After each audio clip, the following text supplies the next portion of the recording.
রামগঞ্জবাসীকে অনেক অনেক ধন্যবাদ। আপনারা ৭১-এর পর থেকে ৭১-এর আগে থেকেই ব্রিটিশ বিরোধী আন্দোলন থেকে শুরু করে ৭১-এর মহান মুক্তিযুদ্ধ থেকে শুরু করে ৯০-এর গণ অভ্যুত্থান হয়ে ৩৬-এর এই ছাত্র জনগণ অভ্যুত্থান সর্বক্ষেত্রে এই রামগঞ্জ সহ লক্ষ্মীপুর বৃহত্তর নোয়াখালী অঞ্চলের মানুষের অনেক অবদান রয়েছে। আমাদের পূর্বজরা গণতন্ত্র বৈষম্যহীন একটি রাষ্ট্রের জন্য লড়ে গেছেন। আমি তাদের এই উত্তরসূরি। এই জুলাই গণ অভ্যুত্থান যখন ঘটেছে, আমরা আমাদের জায়গা থেকে চেষ্টা করে আমরা এই অভ্যুত্থানকে একটি ছাত্র জনতার মহাপ্লাবী অভ্যুত্থানে রূপান্তরিত করে শেখ হাসিনার প্যাসিভ শাসন অপসারিত করার চেষ্টা করেছি, কিন্তু আমরা বেঁচে গিয়েছি। আমাদের মধ্যে থেকে লক্ষ্মীপুরের ১৭ জন মানুষ ছাত্র জনতা শহীদ হয়েছেন, আমরা তাদেরকে আর পাবো না। আমাদের মধ্যে থেকে রামগঞ্জের ৬ জন ছাত্র জনতা শহীদ হয়েছেন, আমরা তাদেরকে আর পাবো না। কিন্তু তাদের যে স্পিরিট, তাদের যে ফ্যাসিবাদ বিরোধী চেতনা, সেটা আমাদের মধ্য দিয়ে প্রবাহিত হবে। আমরা তাদের উত্তরসূরি। তাদের যে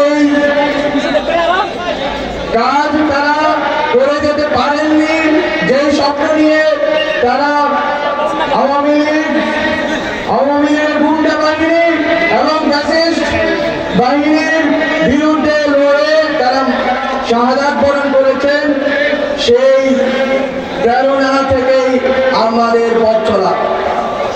আমরা বলতে চাই, আমরা জুলাই গণ অভ্যুত্থানের ভিতর দিয়ে একটি নতুন রাষ্ট্র গঠনের সুযোগ পেয়েছিলাম, কিন্তু আমরা দেখতে পাচ্ছি আমাদের মধ্যে ঐক্যের ঘাটতি রয়ে গেছে।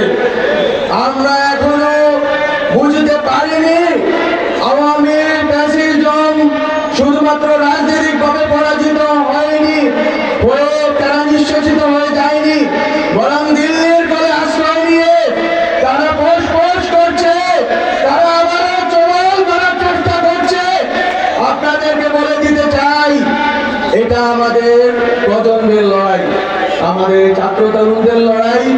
এটা বাংলাদেশের ফ্যাসিবাদ বিরোধী জনগোষ্ঠীর রাজনৈতিকভাবে স্বাবলম্বী এবং সার্বভৌম হয়ে ওঠার লড়াই। কোনোভাবে যদি আবার আওয়ামী লীগ দিল্লির কোলে আশ্রয় নিয়ে যদি আমাদের দিকে আবারও চোখ রাঙাতে চায়, আমরা কি বসে থাকবো? আমরা কিন্তু বসে থাকবো না। আমাদের শহীদদের পথ অনুসরণ করে আমরা শাহাদাতের রাস্তা বেছে নিব। আমরা আবার লড়াই করব। আমরা আওয়ামী লীগের ফ্যাসিস্ট শুধুমাত্র শাসন ব্যবস্থাকে উৎখাত করে সন্তুষ্ট নই, বরং আওয়ামী ফ্যাসিজমের যত অবশিষ্ট বাংলাদেশের বিভিন্ন প্রান্তে প্রশাসনে, শিক্ষা আন্দোলনে, সাংস্কৃতিক আন্দোলনে রয়ে গেছে, তাদেরকেও আমরা বিচারের আওতায় আনব। তাদেরকে বিচারের আওতায় এনে আমরা শহীদদের যেই আকাঙ্ক্ষা ছিল, আকাঙ্ক্ষার বাস্তবায়নের দিকে এগোবো।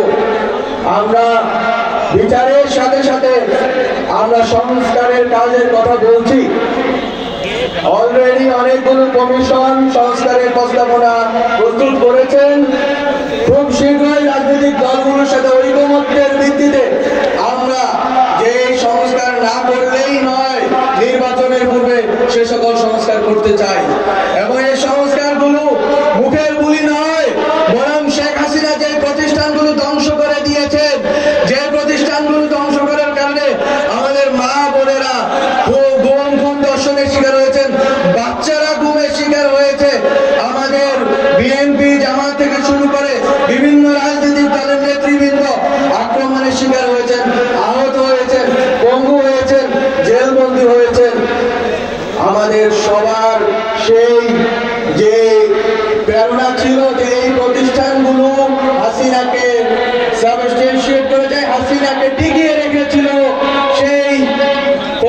ময়দানগুলোতে একই